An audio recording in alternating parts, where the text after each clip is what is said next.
आइए सुनते हैं डॉक्टर एपीजे अब्दुल कलाम द्वारा लिखित पुस्तक इग्नाइटेड माइंड का अगला चैप्टर, सत्संग की शक्ति। किसी भी समाज की समृद्धि के लिए दो बातें जरूरी हैं।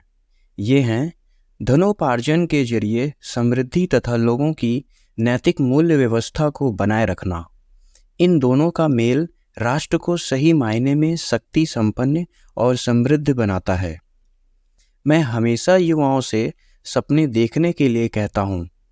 यह संदेश उस समय की देन है जिसके मुताबिक हम सभी के लिए भीतर सफलता को आकृष्ट करने की परिस्थितियाँ निर्मित करने की योग्यता मौजूद है। बचपन में जब आइंस्टीन ने पहली बार दिशा सूचक को देखा तो वह यह देखकर हैरान हो गए कि उसकी सुई उनके हिलाने से अपनी दिशा बदल लिया करती थी।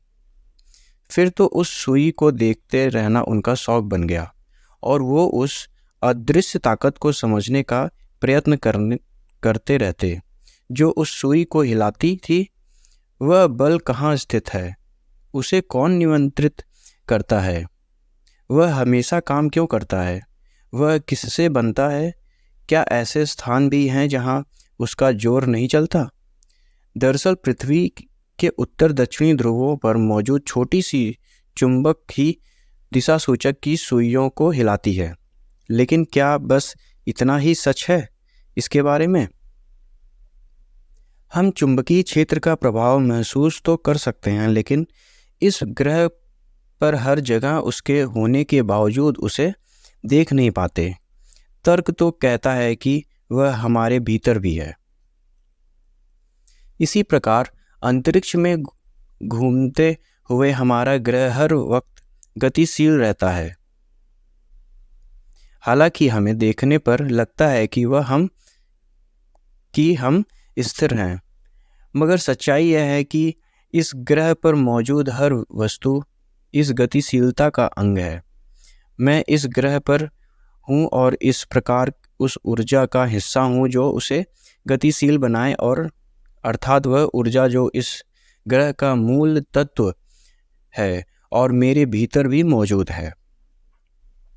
डायर का तर्क है कि हम इस ब्रह्मांडीय ऊर्जा के बलबूते पर हर उस वस्तु को प्राप्त कर सकते हैं जिसकी इच्छा हम करते हैं, लेकिन इसकी इच्छा हम रखते हैं वह हमारे भीतर भी होता है, और इसका उलट भी सत्य है।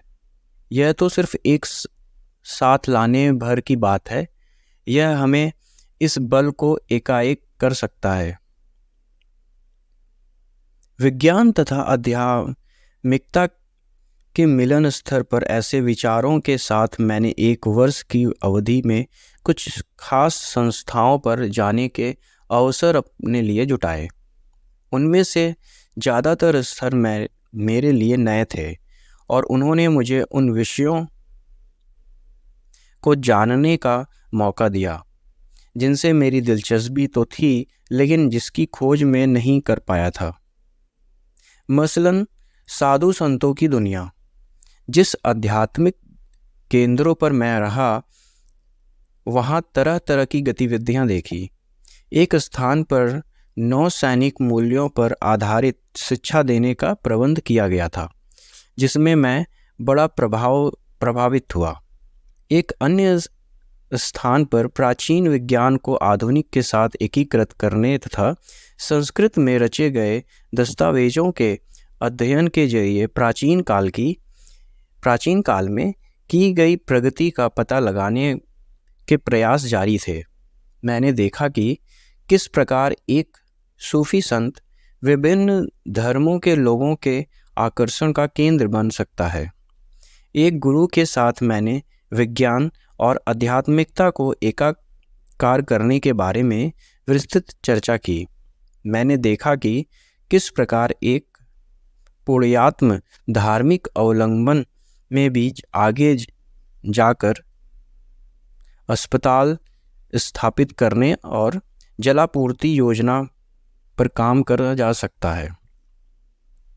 एक जगह ऐसी भी थी जहां कैंसर की अंतिम अवस्था से पीड़ित रोगियों की तकलीफ़ों को कम करने की कोशिश की जा रही थी। एक अन्य केंद्र चिकित्सा विज्ञान तथा ध्यान के बीच कायम संपर्क का पता लगाने की कोशिश में जुटा था। मेरी यात्रा 13 जून 2001 को शुरू हुई थी और तब मैं अहमदाबाद में स्वामी नारायण संस्थान के प्रमुख स्वामी महाराज से मिला। विज्ञान तथा आध्यात्मिकता को एकाकार करने तथा राष्ट्रीय विकास में इसकी भूमिका को लेकर करीब घंटे भर तक मेरे स्वामी जी के साथ विचार विमर्श किया। स्वामी जी के साथ चलने सवाल जवाब के सिलसिले को यहाँ प्रस्तुत करने के मोह से मैं खुद को रोक नहीं पा रहा था। यह स्वामी नारायण मंदिर वही है जो दिल्ली में अक्षरधाम टेम्पल के नाम से जाना जाता है। अब्दुल कलाम स्वामी जी सन 1857 में ही आज़ाद होने का सपना देख रहे थे। एक राष्ट्र के नाते हमें 90 वर्ष इस आज़ादी को पाने में लगे। उस दौरान पूरा राष्ट्र, जवान और बूढ़े, अमीर और गरीब, शिक्षित तथा अनपढ़, सभी इस उद्देश्य के लिए एक साथ थे। लक्ष्य एक था और ठीक प्रकार से समझा हुआ था, स्वतंत्रता को पाने का लक्ष्य। स्वामी जी, वैसा ही सपना अब कौन सा हो सकता है? पिछले 50 वर्षों से भारत एक विकासशील देश है। इसका मतलब यह है कि आर्थिक दृष्टि से हम मजबूत नहीं हैं, सामाजिक रूप से हम स्थिर नहीं हैं, सुरक्षा के लिहाज से हम आत्मनिर्भर नहीं बन पा रहे हैं और शायद यही कारण है कि हमें विकासशील देश कहा जा रहा है। टाइफैन के 500 सदस्यों के इस बारे में विचार किया है कि भारत का अगला स्वप्न क्या हो। हमने भारत के परिवर्तन लाने के लिए 5 क्षेत्रों की पहचान की है: शिक्षा तथा स्वास्थ्य शिक्षा, कृषि, सूचना, संचार, ढांचागत और महत्वपूर्ण प्रौद्योगिकी।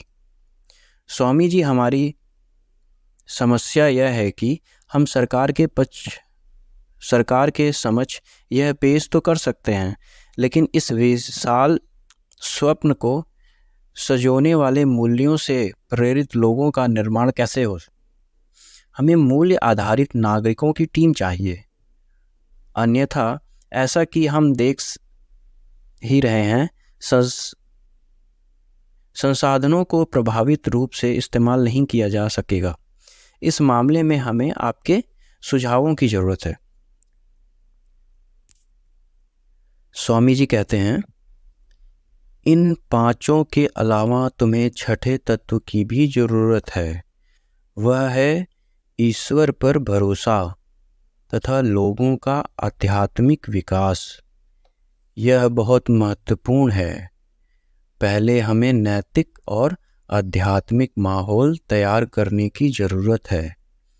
अपराध और भ्रष्टाचार से युक्त मौजूदा वातावरण को बदलना होगा।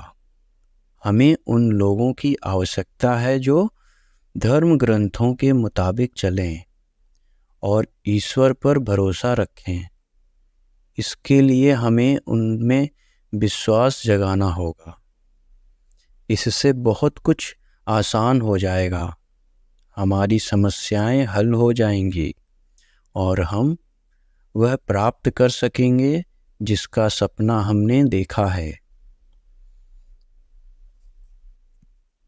कलाम साहब कहते हैं, स्वामी जी, क्या भारत को बदलने के इतने बड़े स्वप्न को आगे ले जाने के लिए हमें पहले आध्यात्मिक परंपरा विकसित करनी होगी, लोगों में आध्यात्मिक रुझान पैदा करना होगा और तब कहीं जाकर हम खुद को अपने इस स्वप्न को केंद्रित कर पाएंगे? या फिर शिक्षा, अवस्था, स्वास्थ्य जैसे महत्वपूर्ण क्षेत्रों में से किसी एक पर ध्यान दें, अथवा फिर सब कुछ एक साथ लेकर चलें और साथ साथ उन पर काम करें? स्वामी जी कहते हैं, हमें साथ साथ ही आगे बढ़ना चाहिए। देश की प्रगति के लिए जिन 5 क्षेत्रों की पहचान तुम्हारे दल ने की है, उन पर काम जारी रखना चाहिए और साथ ही आध्यात्मिकता का समावेश भी करते रहें। हमारी संस्कृति हमें परा आध्यात्मिकता, अपरा सांसारिक और विद्या ज्ञान को जानने की शिक्षा देती है। इसलिए अपरा के साथ साथ व्यक्ति को परा को भी सीखना चाहिए।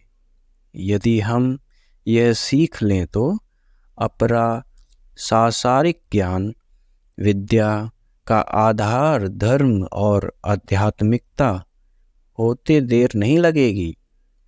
हर व्यक्ति को यह याद रखना चाहिए कि ईश्वरीय व्यवस्था में सृजन का मुख्य लक्ष्य यही है कि हर व्यक्ति, हर आत्मा को मोक्ष प्राप्त हो। कलाम साहब कहते हैं, इस स्वप्न को साकार करने के लिए 3 तरह के लोगों की जरूरत है। पूर्ण आत्मा, गुणी व्यक्ति, पूर्ण नेता, गुणी नेता तथा पूर्ण अधिकारी, गुणी अधिकारी। यदि इन तीनों प्रकार के लोगों की संख्या हमारे समाज में बढ़ जाएगी तो भारत देश जगत गुरु, संसार का नेता बन जाएगा। इसकी संख्या तो कैसे बढ़ाया जा सकता है? स्वामी जी कहते हैं, स्कूलों तथा कॉलेजों में शिक्षक और वैज्ञानिक प्रशिक्षण के साथ साथ आध्यात्मिक प्रशिक्षण का भी व्यवस्था करें। इन दिनों स्कूल कॉलेजों में पाठ्यक्रमों में से आध्यात्मिक शिक्षा को हटा दिया गया है। जिस ज्ञान को सहव्यवस्था से ही दिया जाना चाहिए उसकी उपेक्षा हो रही है और केवल शैक्षिक ज्ञान ही दिया जा रहा है। लेकिन प्रारंभ से ही, जन्म लेने के बाद से ही लोगों को मूल्यों का ज्ञान कराया जाना चाहिए ताकि वे गुणी बन सकें। हमारे धर्म ग्रंथों के ज्ञान तथा महान साधु संतों की शिक्षाओं को पाठ्यक्रम का हिस्सा बनाना चाहिए। जिन सामाजिक, आध्यात्मिक और राजनीतिक नेताओं का यह सम्मान करते हैं, उन्होंने शुरू से ही ठीक मूल्यों का ग्रहण किया होता है। पूर्व में इन मूल्यों की शिक्षा गुरुकुलों में दी जाती थी। वहाँ राजा और रंक एक साथ पढ़ा करते थे। शिक्षा के साथ साथ सत्यम वदा, सच बोलो, धर्मम चर, सही मार्ग पर चलो, परोपकार और ईश्वर में आस्था जैसे सबक भी वहाँ सिखाए जाते थे। कलाम साहब कहते हैं, स्वामी जी, सरकारी कानूनों से अच्छे नागरिक पैदा नहीं हो सकते। क्या आध्यात्मिक संस्थान ऐसा कर सकते हैं? क्या आप अभिभावकों से कह सकते हैं कि वे अपने बच्चों को 15 वर्ष की उम्र तक सही मूल्यों का सीखने दें? इसी प्रकार सभी प्राथमिक स्कूलों में अध्यापकों को बच्चों में ये गुण पैदा करनी चाहिए। लेकिन अगर हम ऐसा करने में नाकाम रहें तो सरकार खुद अच्छे ईमानदार नागरिक पैदा नहीं कर सकती। क्या मेरी यह समझ सही है स्वामी जी? स्वामी जी कहते हैं, हाँ, यह ठीक है, यह बिल्कुल सच है। हम तो शुरू से ही कहते आए हैं कि माँ बाप को घरों में, अध्यापकों को स्कूल में और गुरु को बाद में जीवन में मूल्यों की शिक्षा देनी चाहिए। कलाम साहब कहते हैं, जब मैंने अपना रॉकेट प्रक्षेपित किया तो वह प्रयास असफल रहा, लेकिन इसरो के समर्थन से मेरी टीम ने इस असफलता के बाद से सफलता में बदल डाला। असफलता को बाद में सफलता में बदल डाला। यही भाव तिरुवपुल्लम ने तिरुक्कुल्लर के भी वाक्य किया है। असफलता के क्षण को हंसते खेलते हुए गले लगाएं। स्वामी जी कहते हैं, इस प्रकार के श्रेष्ठ विचार होने पर देशभक्ति का भाव जागना स्वाभाविक है। इसीलिए हम कहते हैं कि यदि प्रारंभ से ही आध्यात्मिक ज्ञान दिया जाए तो पहले देश, समाज तथा धर्म के प्रति प्यार और गर्व का भाव अवश्य जगेगा। आध्यात्मिक मूल ही हमारे जीवन का आधार तैयार किया जाना चाहिए। कलाम साहब कहते हैं, आध्यात्मिक बल जरूरी है और उसके साथ साथ हमारे पास आध्यात्मिक शक्ति भी होनी चाहिए, क्योंकि शक्ति से ही संसार में सम्मान प्राप्त होता है। इन दोनों का सहयोग होना चाहिए और इस लक्ष्य को हासिल करने का एक ही तरीका है, पसीना, कड़ी मेहनत करना आवश्यक है।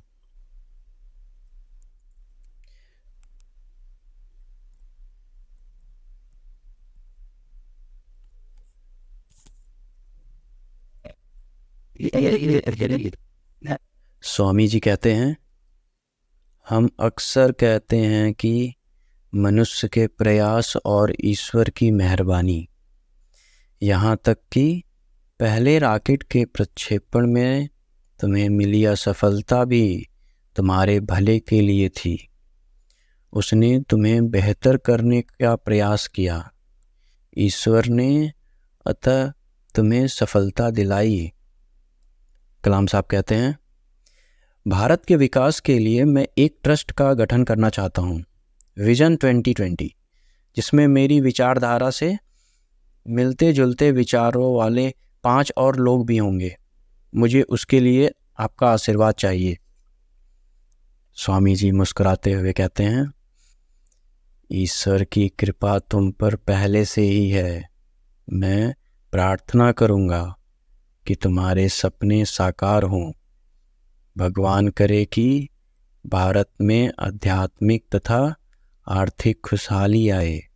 मैं तो यह कहना चाहता हूँ कि हमारी आध्यात्मिक पूंजी जितनी श्रद्धा होगी उतना ही शुद्ध आधार अन्य किस्म की पूंजी का बनेगा।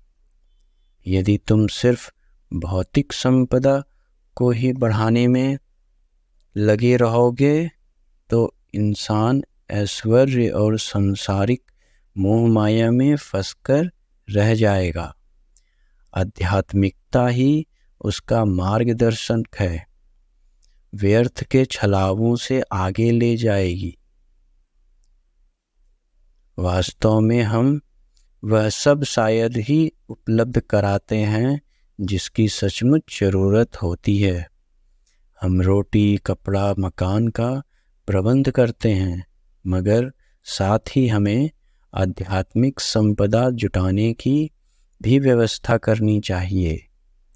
यह याद रखना चाहिए कि जब किसी को उसकी ज़रूरत से ज़्यादा पैसा और ताकत मिल सकती है तो वह बर्बादी, बेचैनी और विनाश के रास्ते पर बढ़ने लगता है। वह नियंत्रण खो बैठता है। अच्छा किया जो तुम यहाँ आए, इससे हमें खुशी मिली। प्रचार ऋषियों ने हमें विज्ञान सौंपा है, तुम भी एक ऋषि ही हो। सितंबर 2001 में मैं अजमेर में सूफी संत ख्वाजा मोइनुद्दीन चिश्ती, जिन्हें गरीब नवाज भी कहा जाता है, की दरगाह शरीफ गया था।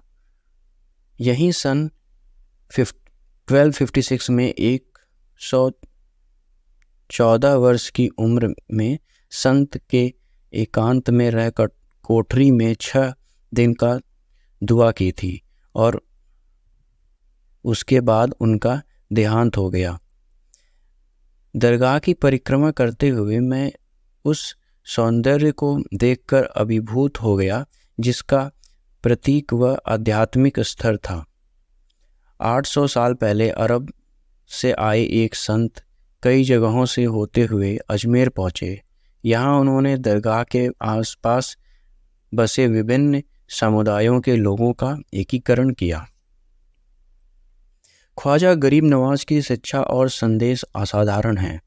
उनकी साधारण शिक्षा पत्थरदिल इंसान तक को हिलाकर रख देता है। उनकी प्रेम से भरी निगाहें कट्टर दुश्मन तक को चुप कराने की क्षमता रखती है। उन्होंने वैश्विक प्यार और शांति का संदेश दिया। उनके बाद गद्दी नशी हुए चिश्ती सूफियों ने उनकी परंपरा को कायम रखा। वास्तव में वे राष्ट्रीय एकता के अग्रदूत हैं। ख्वाजा साहब की शिक्षाओं को कई किताबों में दर्ज किया गया है। उनमें उनके मुताबिक नदी की तरह विशाल, सूर्य की तरह उदार और धरती की तरह विनम्र व्यक्ति ही ईश्वर के सामने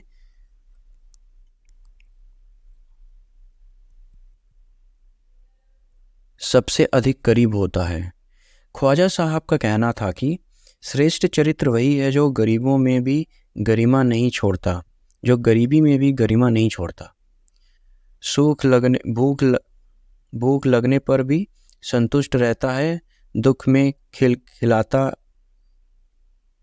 है और विरोधाभाव में के वक्त भी मित्र व व्यवहार करता है।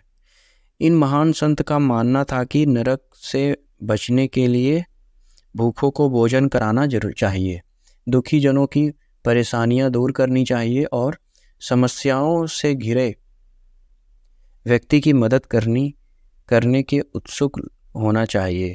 ख्वाजा साहब ने आरिफ के रूप में एक आदर्श हमें दिया था, जो मृत्यु को अपना मित्र और आराम को दुश्मन मानता था और हमेशा ईश्वर को याद करता था। आरिफ को भय होता है, वह सम्मान का भाव रखता है और तथा शर्माता भी है। हम भी आरिफ की ही तरह व्यवहार क्यों नहीं कर सकते? मुझे हैरानी होती है। कुछ भी करने से पहले खुद को यह सवाल पूछें, जो कुछ मैं करने या कहने जा रहा हूँ, क्या उसमें मुझे शक्ति मिलेगी? ऐसा कि डायर ने कहा था कि अगर आपका जवाब हाँ है तो दिलेरी से आगे बढ़ें और तथा आपकी सर्वोच्च चेतना से युक्त बुद्धि भी आपका साथ देगी। अगर जवाब नहीं है तो अपने अहम भाव के प्रति सतर्क रहें। वह अहम ही है जो गड़बड़ी फैलाता है, क्योंकि वह आपको परमात्मा समेत सभी से दूर करता है। ख्वाजा साहब की दरगाह में मैं उस आवाज़ को सुन सकता था जो उनको शांति से रहने के लिए कहती थी।